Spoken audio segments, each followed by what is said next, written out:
214장 찬송드립니다. 찬송가 214장입니다.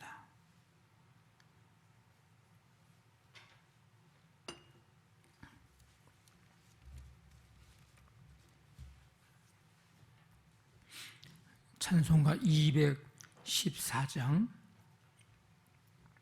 찬송드립니다. 나 주의 도움 받고자 주 예수님께 빕니다. 그 구원 허락하시사 날 받아 주소서. 내 모습 이대로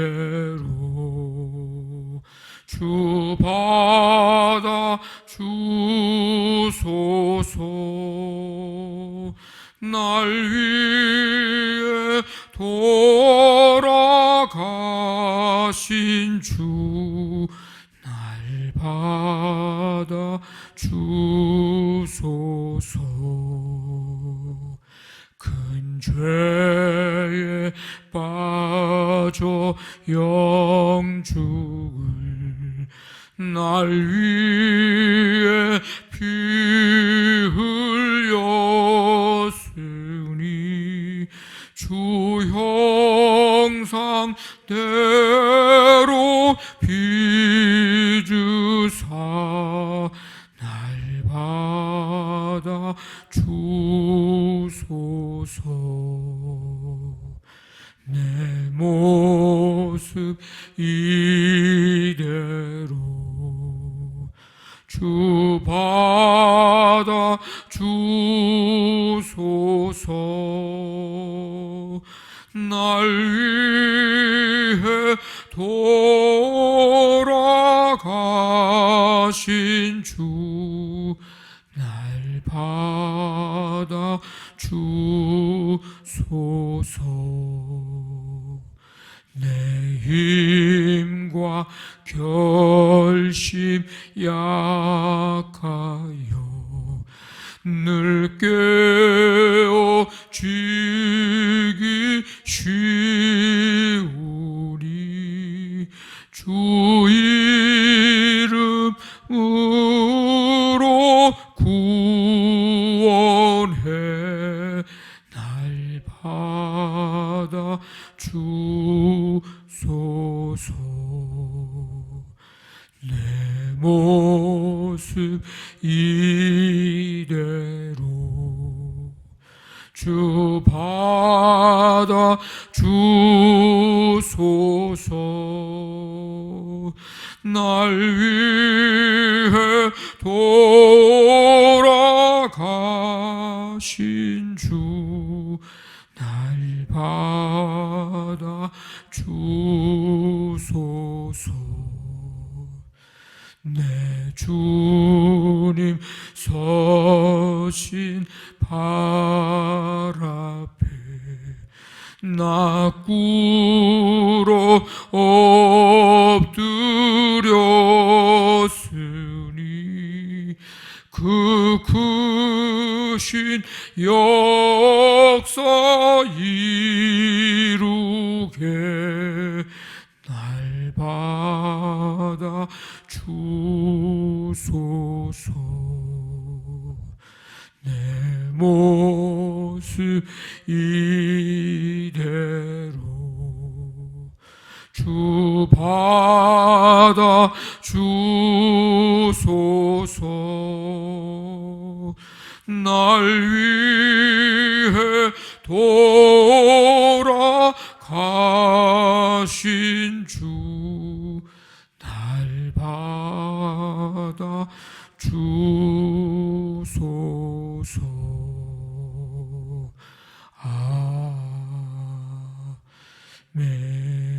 아멘. 하나님 아버지 감사합니다.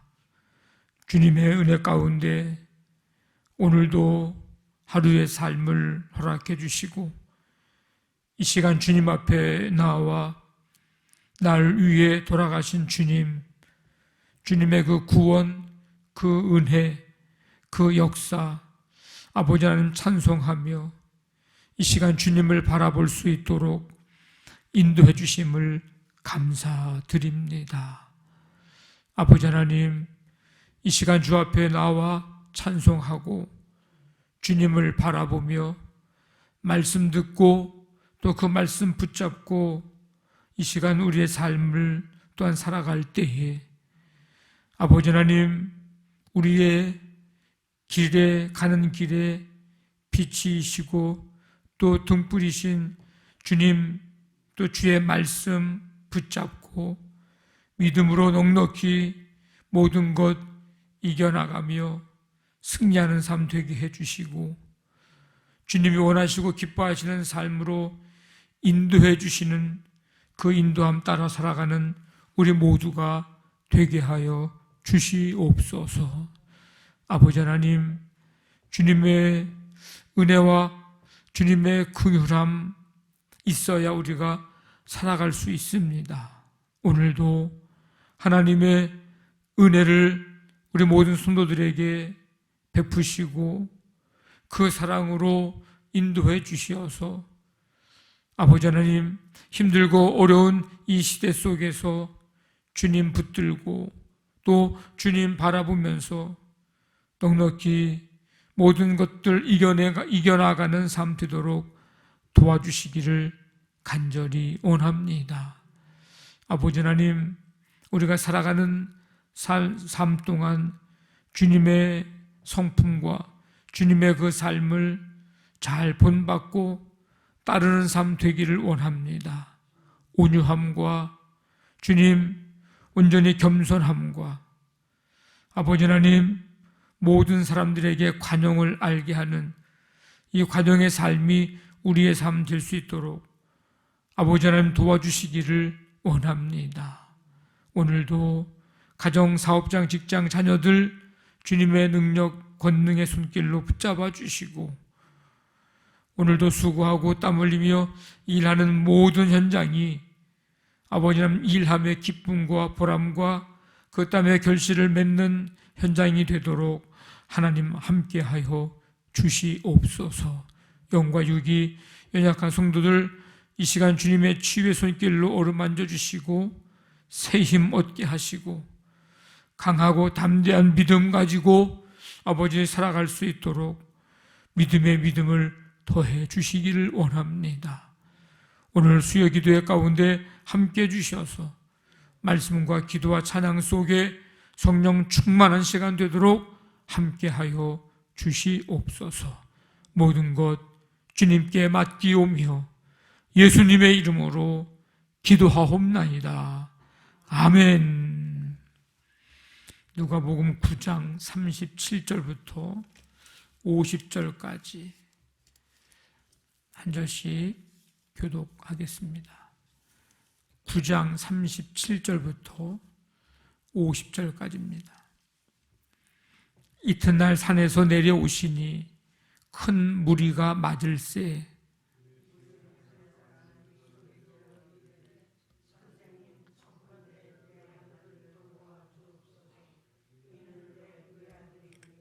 귀신이 그를 잡아 갑자기 부르짖게 하고 경련을 일으켜 거품을 흘리게 하며 몹시 상하게 하고야 겨우 떠나가나이다.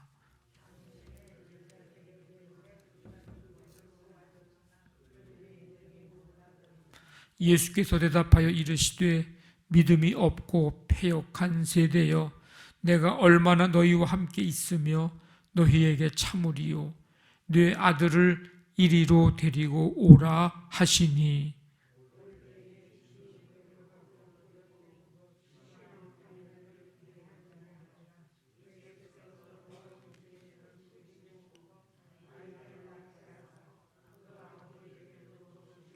사람들이 다 하나님의 위엄에 놀라니라.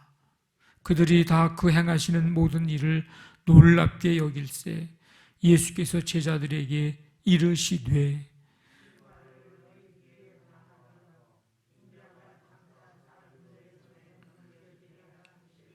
그들이 이 말씀을 알지 못하니 이는 그들로 깨닫지 못하게 숨긴 바 되었음이라. 또 그들은 이 말씀을 묻기도 두려워하더라. 예수께서 그 마음에 변론하는 것을 아시고 어린아이 하나를 데려다가 자기 곁에 세우시고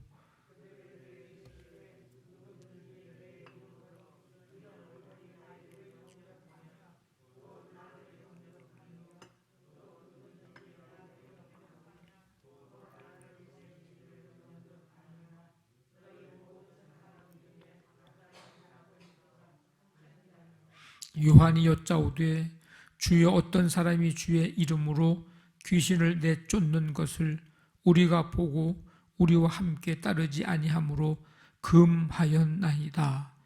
예수께서 이르시되 금하지 말라.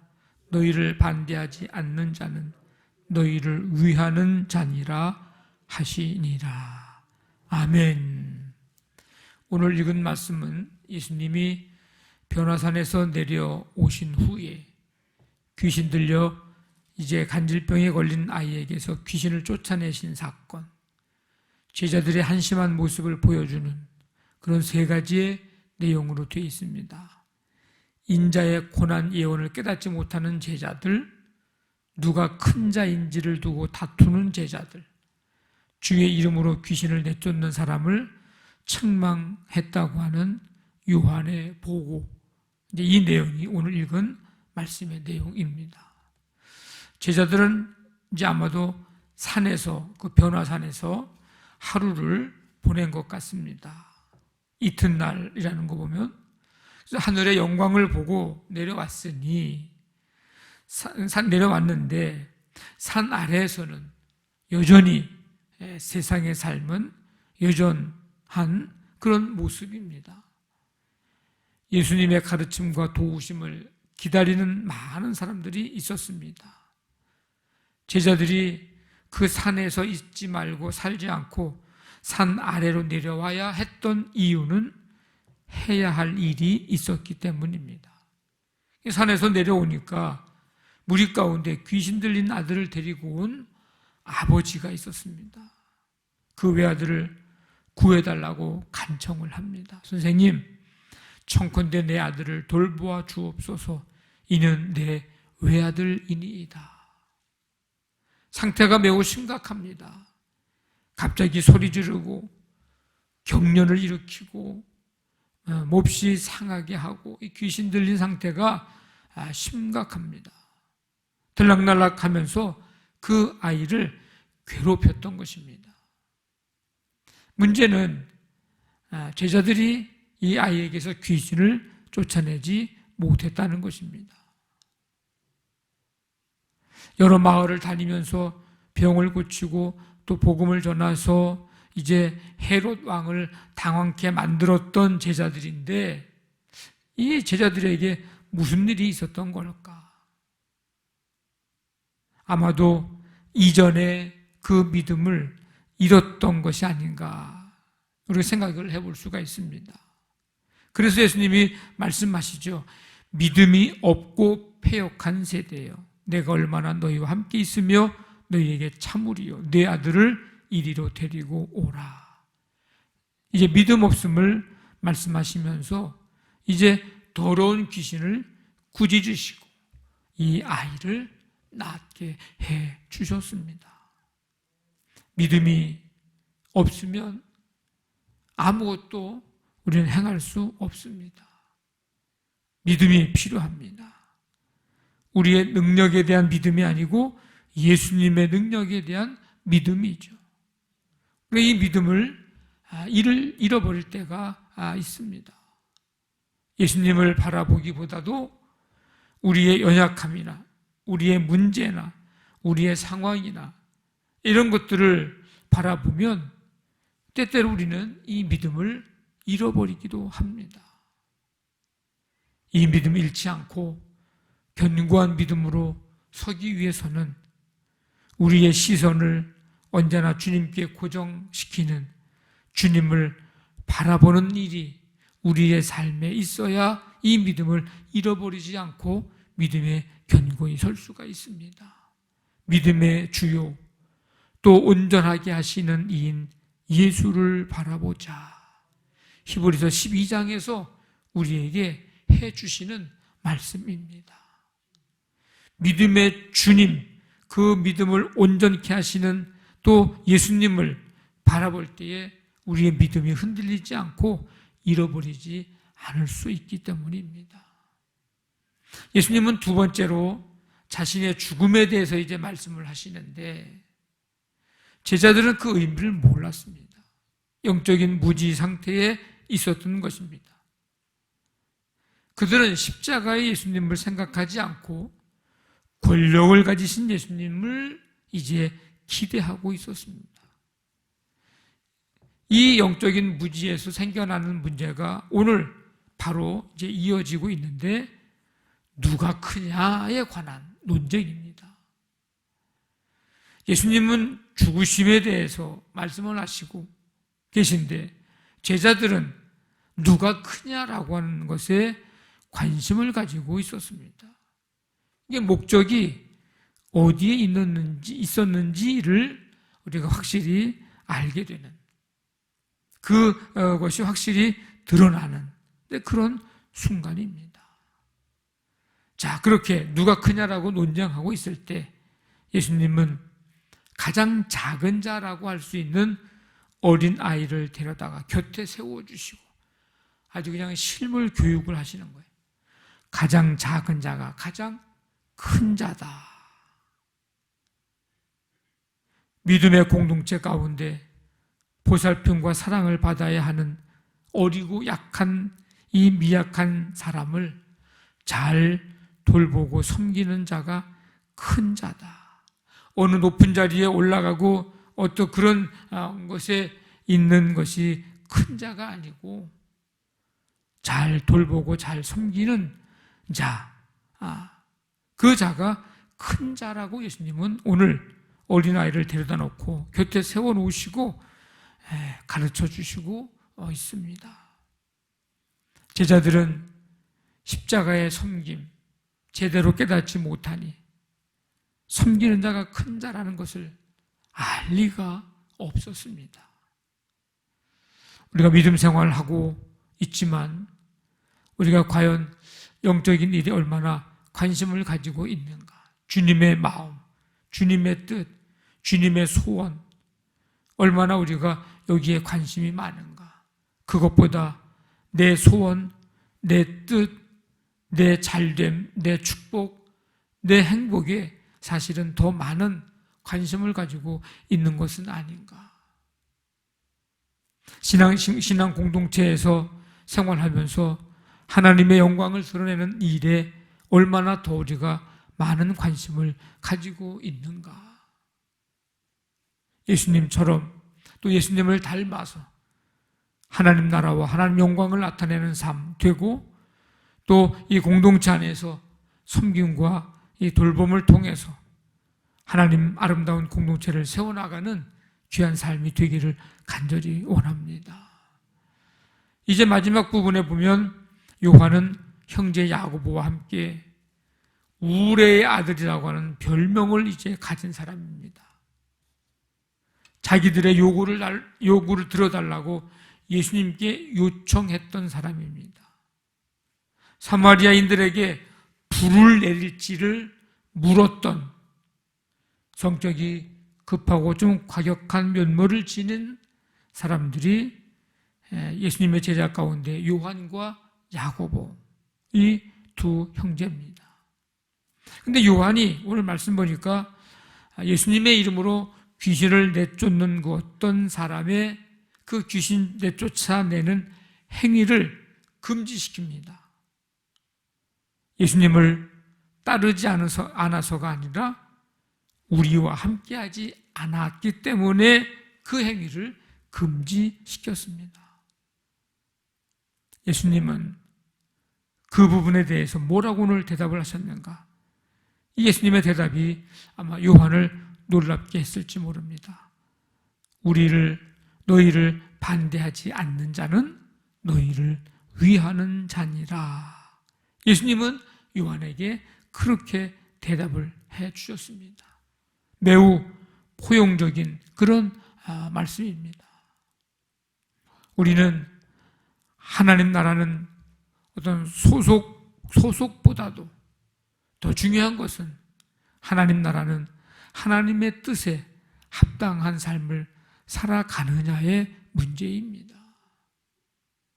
물론 이 공동체에 속하는 거 중요한 일인데, 내가 이 공동체에 속했지, 공동체 멤버지 라고 하는 것보다도 더 중요한 것은 하나님의 뜻에 합당한 삶을 살아가고 있느냐의 문제를 우리는 더 중요하게 여겨야 합니다. 그럴 때 하나님 나라의 일꾼에게는 바로 이 타인에 대한 관용의 자세가 필요합니다. 우리는 하나님을 위해 살아가는 이들을 기꺼이 받아들이고 또 격려해 주는 그런 마음, 그런 태도가 우리에게 있어야 합니다. 예수님처럼 이 온유함이라고 하는 성령의 열매, 이 열매를 우리 모두 다 맺기를 주님의 이름으로 간절히 축원합니다. 아멘. 말씀 붙잡고 기도하시고 우리 교회를 위해서 오늘 수요 기도회 가운데 하나님 함께 해주시고 말씀 기도 찬송 통해서 우리 안에 성령으로 은혜로 말씀으로 충만하게 해 주옵소서. 가정사업장 직장 자녀들 오늘도 주께서 붙드시고 영육의 치유의 손길로 함께 해주시며 이 나라의 민족과 세계 열방까지 선교 후원하는 교회들 나라들 통하여 하나님 나라가 온 열방 가운데 이루어지게 해 주옵소서. 코로나19를 다스려 주시옵소서. 간절한 마음 가지고 우리 함께 기도하겠습니다. 하나님 아버지 감사합니다. 오늘도 주님의 은혜 속에 생명 주시어서 주 앞에 나와 찬송하며 오늘 말씀 가운데서 주님 우리에게 하시는 주의 말씀을 듣게 해주시니 감사를 드립니다. 아버지 하나님 우리에게 굳건한 믿음 주시기를 원합니다. 예수 그리스도 믿음의 주가 되시고 또 온전하게 하시는 예수 그리스도를 바라보는 우리의 삶 되어 흔들림 없는 믿음 가지고 아버지 날마다 걸어가는 우리 삶 되도록 함께해 주시옵소서. 누가 큰지가 중요한 것이 아니고 누가 섬기는지 돌보는지 이 돌봄과 섬김의 모습이 있음을, 그가 큰 자임을 오늘 주님 우리에게 말씀해 주십니다. 예수님의 그 섬김과 그 돌봄 또 관용의 마음까지 하나님 닮아가는 우리 모두가 되도록 함께 해주시고 그 성령의 열매를 맺을 수 있도록 주여 도와주시옵소서. 이 시간 말씀 붙잡고 기도하며 기도의 제목들 가지고 간절히 간구합니다. 이 새벽에 주의 몸된 교회에 나와 믿음으로 기도하는 성도들의 간구를 하나님 들으시고 응답해 주시기를 원합니다. 오늘 한 날의 삶을 주님이 인도해 주시고 주님 함께해 주시옵소서.